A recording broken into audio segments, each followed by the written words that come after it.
আসসালামু আলাইকুম ফ্রেন্ডস, আজকে আইসক্রিমের রেসিপি নিয়ে হাজির হয়েছি। হোমমেড আইসক্রিম বানানোর জন্য আমি 1 প্যাকেট দুধ নিয়েছিলাম, ভাগীরথী দুধ। প্যাকেটের দুধে আইসক্রিমটা বেশ ভালো হয়। দুধটাকে একটা পাত্রে ঢেলে উষুম হালকা গরম করব। দুধটা কিন্তু আমি এখানে ফুটাবো না। দুধটা উষুম হয়ে আসলেই আমি এখানে চকলেট ফ্লেভারের আইসক্রিম পাউডার অ্যাড করে দেব। এক হাত দিয়ে পাউডারটাকে ঢালতে হবে আর অন্য হাতে চামচ দিয়ে কিন্তু দুধটাকে নেড়ে যেতে হবে। পাউডারটা ভালোভাবে মিক্স হয়ে গেলে আমি একটা বাটিতে নর্মাল জলে অর্ধেক চামচ কর্নফ্লাওয়ার অ্যাড করব।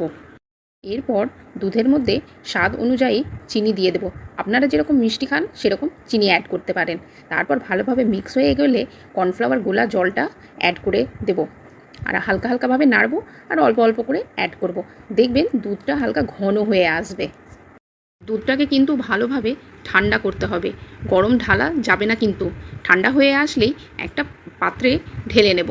তারপর এটাকে লাগিয়ে ফ্রিজে রেখে দেবো সারা রাতের জন্য। পরের দিন সকালবেলায় ডিপ ফ্রিজ থেকে আইসক্রিমটা বার করে কিন্তু সেটা আইসক্রিম হয়ে যায়নি। দেখুন আমার আইসক্রিমের টেক্সচারটা কিন্তু আলাদা।